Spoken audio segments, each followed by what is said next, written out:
Hi, this is Alvin, the CEO of Dr. Wealth. Today, I want to share a Hong Kong dividend investing strategy. So if you are very into Hong Kong stocks and if you are very into dividend stocks, this is the video for you. And this is the usual disclaimer. Pause and read it if you need to. The strategy that I'm going to share today is like a derivation of the original Dogs of the Dow. You might have heard of this strategy before. It used to be very popular, probably like 30, 40 years ago. Not so popular today, but that doesn't mean that it is less useful, right? I do think that for any strategy, the longevity of it is going to be there if you really study the strategy for over a long period of time, right? Most of the time, the strategy would have ups and downs, right? Usually people give up during the downtime, but there will be always a cycle that happens. So every strategy will come back up again. So I do think that this strategy is still a valid strategy today, just that we are able to derive this strategy and apply it in other markets as well, not just in the US, because the Dow or the US stock market is not known to give very high dividends in the first place due to the dividend taxation or whatever reason, right? Maybe the growth prospect is a lot higher, so they reinvest a lot of their earnings into the company rather than distribute the dividends. But companies in Asia is a different story. I find that the yields tend to be higher. So that's what we're going to do today. We're going to apply this to the Hong Kong market. So let's explain what this Dogs of the Dow, how it works. Dow has 30 constituents, 30 companies inside. So the strategy is that you rank the stocks based on their dividend yield and you buy the top 10 stocks with the highest dividend yields. It's as simple as that. It is not very difficult, okay, to understand. And all these Dow companies, they are very big companies and they are very familiar blue chip company. And investors will find a lot of comfort and even confidence in buying this company, as opposed to buying some small cap that you are not familiar with. Even though the yield is very high, you still feel a bit shaky about that decision. So that is the advantage of this very simple strategy. You are only dealing with blue chips. And when you use the dividend yield, essentially you're buying them cheap if they are offering you at the highest yield. Okay? On a simplistic explanation, right? That's what is happening. So by buying the top 10 with highest dividend yield, you are actually indirectly buying the 10 cheapest blue chip stocks within the index. And that's how you are supposed to do better than the index. Okay, so that is the philosophy behind it. And these bigger cap stocks are safer, right? The reason is because when you just say rank all the stocks in the universe by their dividend yield and you buy the highest dividend yield, it might not work that way because a lot of these high dividend yield stocks are very junky, especially the micro cap or the small cap ones. But once you limit the universe to just the 30 stocks in the Dow Jones Index, you realize that this strategy starts to work. Okay, because you have a quality filter, and the quality filter is essentially the index itself. So that is one key thing that you must know. It's not just about, buy the highest dividend yield stock in the stock market. Okay, you must have a quality filter in the first place, and that's how this index comes about. And stocks within the index will perform, some will outperform, some will underperform. And the reason why you can do this ranking is because there's this disparity, right? They don't move together because these 30 companies may not be in the same sectors, and some sectors may be doing better than the others. And those sectors that are not doing well will see their stocks being punished, their share price going down. And that becomes an opportunity because once you buy, the cycle comes back and then the stocks start to make money again. Okay, so this share price correction become opportunities for you to buy blue chips on the cheap, as long as stay in the index, right? If they are not good, they get kicked out of the index, so be it. Okay, because the index itself is survival of the fittest philosophy, right? They only want to, based on the rules, select these top 30 stocks. And if let's say the market cap starts to dwindle down because of certain fundamental reason, business changes, they will get kicked out of the index. And that's where you sell the stock as well, right? So this is how you can use the index as a quality filter and then apply the dividend yield on top of it to select your stocks. So Dogs of the Dow, as I mentioned, large cap, they are familiar. Dividend yield high means that you buy cheap, right? So this is the more detailed explanation. Dividend yield is by this ratio, right? Dividend yield is equals to dividend per share divided by share price. And for the dividend yield to go up, either the dividend per share is high or the share price is low, right? So that is the relationship. It's the inverse relationship. That's why we say high dividend yield usually tells us that the share price is not expensive and it can be cheap in some instances. And the Dogs of the Dow, this was taken from the website itself, and for a period of about 20 years, it has returned 9.5% per year, and that's better than the original Dow index. So that's the outperformance we are talking about, and it's a very simple strategy, yet the outperformance exists. So I do think that this is a very suitable strategy for a lot of investors who don't want to spend too much time in analyzing stocks, in selecting stocks, but they still want that control, right? I want to decide what stocks goes in my portfolio. This becomes a very good compromise. And I believe that if we stretch until 2021, the results might not be as good as compared to S&P 500, even though for this 20 years period, these Dogs of the Dow beat S&P 500, but I think the last 2 years, S&P 500 has done really well, and I don't think the Dogs of the Dow would have beaten it. Okay, so but as I said, every strategy have a cycle, so it may come back again and start to do better than S&P 500, especially now interest rate is changing, and that favors some of the traditional stocks which are represented in the Dow more often than not. Okay, so now let's apply Dogs of Hang Seng. We have Hang Seng Index in Hong Kong, and how about applying that Dogs of the Dow strategy to Hong Kong and see how it works. So we are not talking about Dogs of the Dow, right? We already explained the strategy there.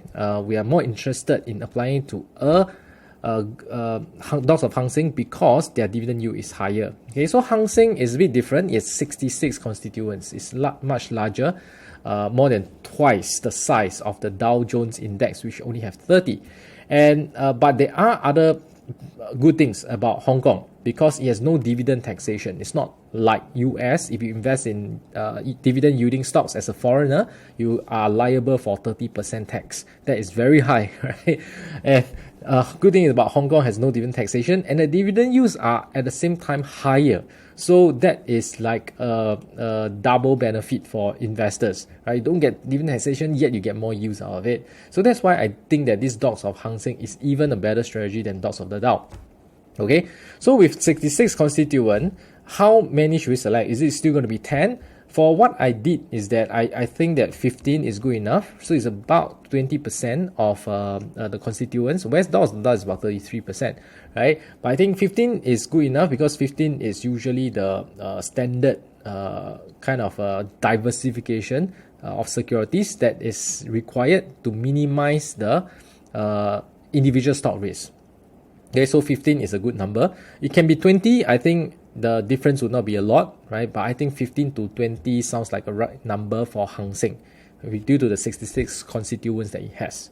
Okay, so I did a back test and the results were fantastic. The Hang Seng Index for a period between 2007 to 2022, that is a good, 15 years, right? 15 years, a period of 15 years. Hang Seng Index have only went up 2.9% per year. But the Dogs of Hang Seng has went up 17% per year.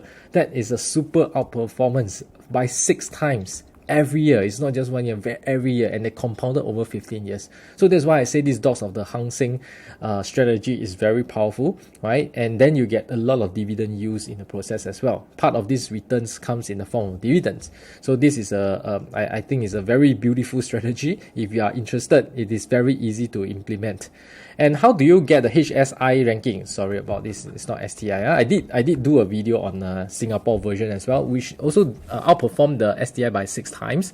But the total return is not as high as this Hang Seng ones. Okay, so let's go through. Where can you find the latest constituents? I use this aastocks.com. This is the URL. They might have changed the URL if it's not working, but you can just do a search on the Google or what. You should be able to find it.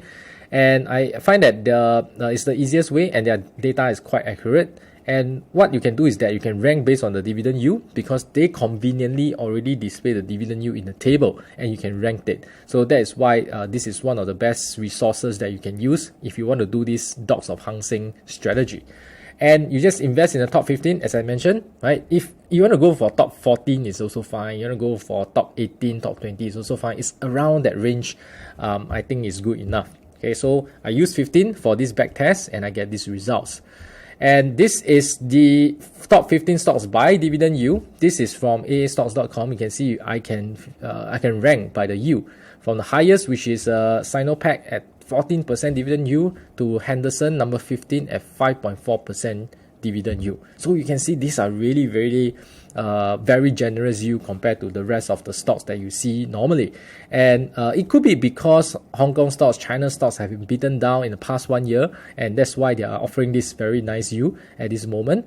And next year or next year, if the stock recover, you may not see this yield, right? Because when the stock price goes up, the yield will come down.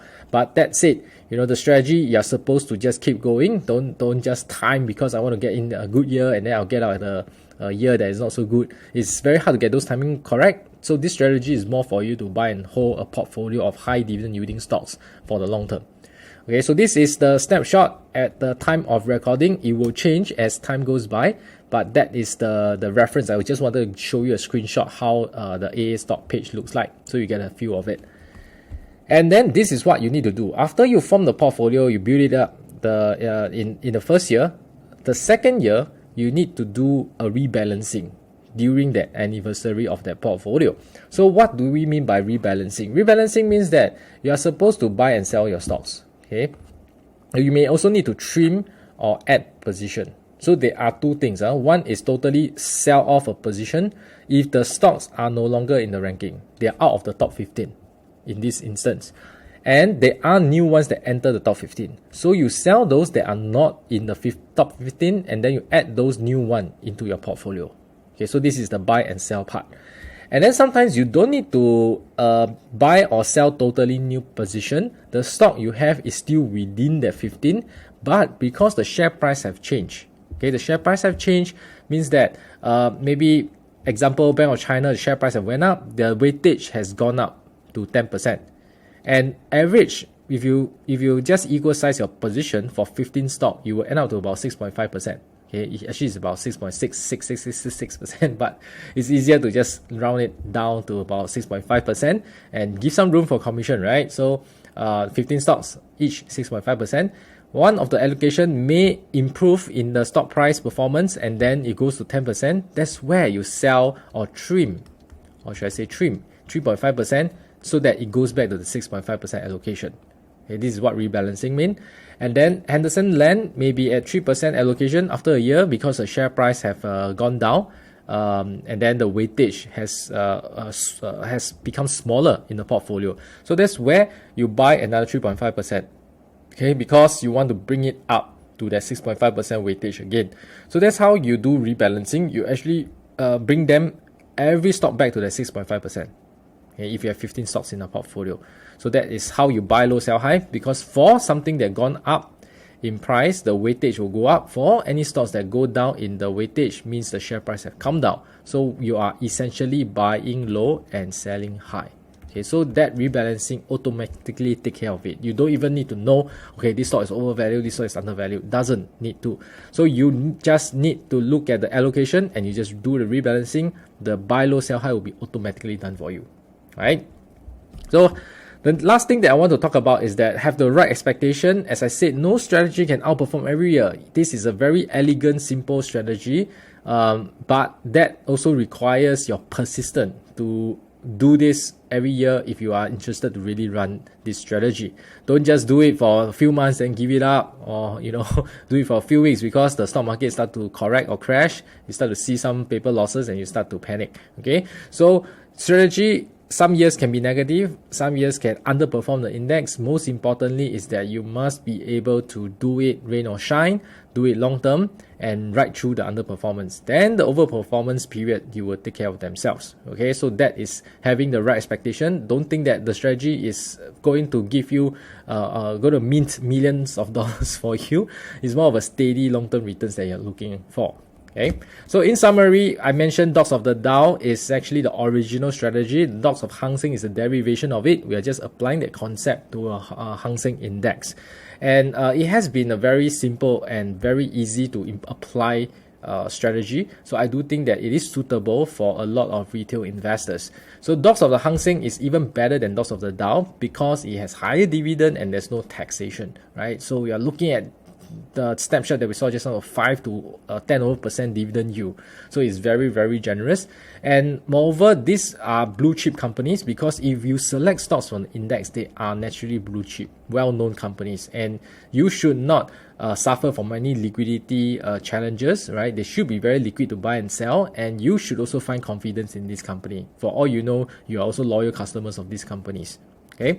Lastly is minimal effort. As you can see, you just need 1 day a year to do your rebalancing, and there's nothing about the analysis that you need to do. You're just using the index as a good filter, quality filter, and then you just rank them based on the dividend yield. Your job is done. Okay, you just need to buy and sell, just maintain the top 15 stocks and trim or add position as and when required. So it is very minimum fast for such a strategy, and it's effective. So I do think that this is something that's very interesting. So if you like more of such video, please subscribe to the channel, and also remember to like this video as well. This is Alvin, and I'll see you around. Goodbye.